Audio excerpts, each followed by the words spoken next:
there is a terrific awakening going on, and we just need to expand it and expand it and expand it as fast as we can. We are going to be faced with a series of attacks, if you like, in many ways, to try to frighten us and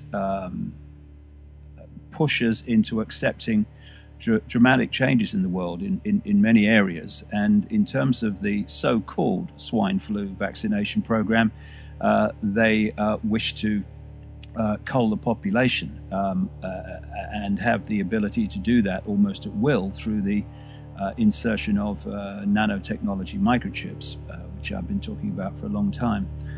We're at the point where we really do have to be adult here and face where we're at. It is what it is, and if we face it, we can overcome it.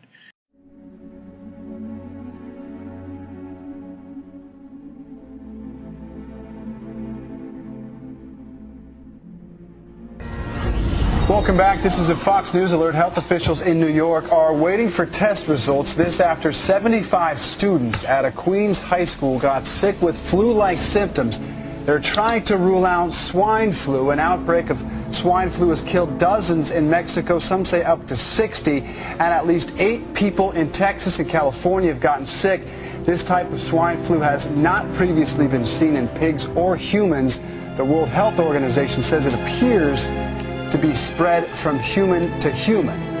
This strain of swine influenza that's been cultured in the laboratory, this strain of swine influenza that's been cultured in the laboratory, this strain of swine influenza that's been cultured in the laboratory is something that's not been seen anywhere actually in the United States and the world. So this is actually a new strain of influenza that's been identified. This is going to be a public relations, trust your government and your health officials public campaign. Trust the scientists to say the swine flu is for real.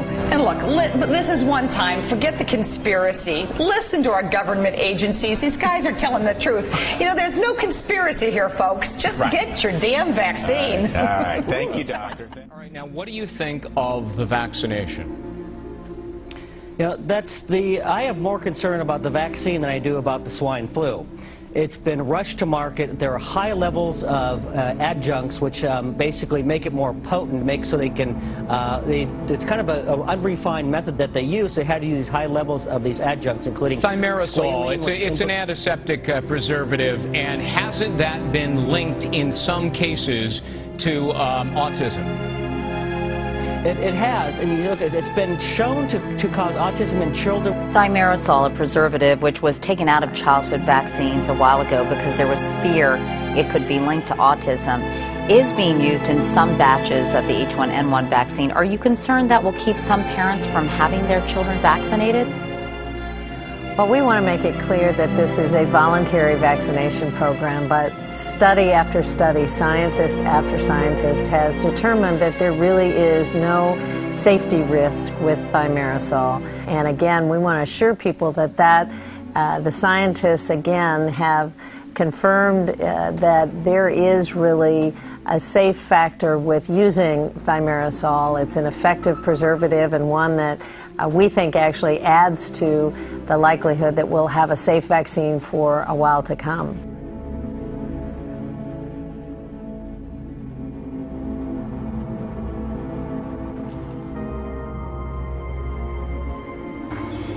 It begins with starting material. Many years ago, large quantities of bacteria, viruses, and living cells were selected. This is called starting material. Because all the material of this stock is identical, it's possible to produce the same quality of vaccines at all times.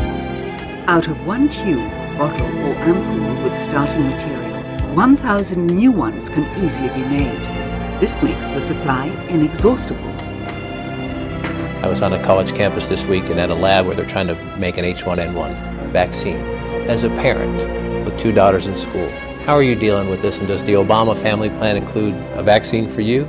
Well, here's the Obama family plan, is to call up my HHS Secretary, Kathleen Sebelius, and my CDC Director, and just ask them, what's your recommendation?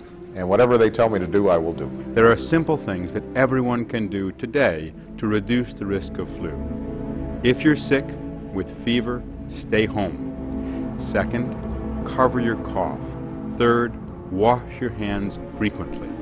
And fourth, when vaccine becomes available, and we anticipate that there will be vaccine for H1N1 influenza in the middle of October, get vaccinated. This is going to be a public relations, trust your government and your health officials public campaign.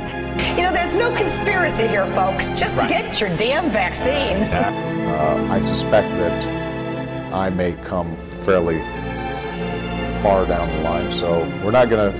Here's what I guarantee you: we want to get vaccinated. We think it's the right thing to do. We will stand in line like everybody else, and when folks say it's our turn, that's when we'll get it. Mr. President, thank you for your time. Thank you so much. Thank you. Appreciate it. We're here for a reason. And that reason is we're here to bring this control system to an end, because it's not been going on since we were born into this world, or our bodies were. It's been going on for thousands of years and getting more and more power, centralizing more and more power as the decades and the centuries have passed. And bingo, now they're at the point where they can make their play for total global takeover. So we're here to make a contribution to make sure that doesn't happen. Let's do what we've come to do, which is bring an end to this control system and restore paradise to this reality, which it was before these manipulators came in, and it will be when they've gone, because they are going, but it's going to go some way down the road yet, because they're not going to go quietly, obviously.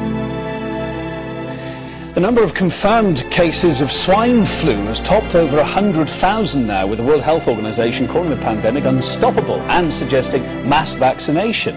But are we actually fighting a man-made tragedy? Some are asking. Investigative journalist and IT contributor Wayne Madsen's in Washington to tell us more about claims that the virus began life in a lab.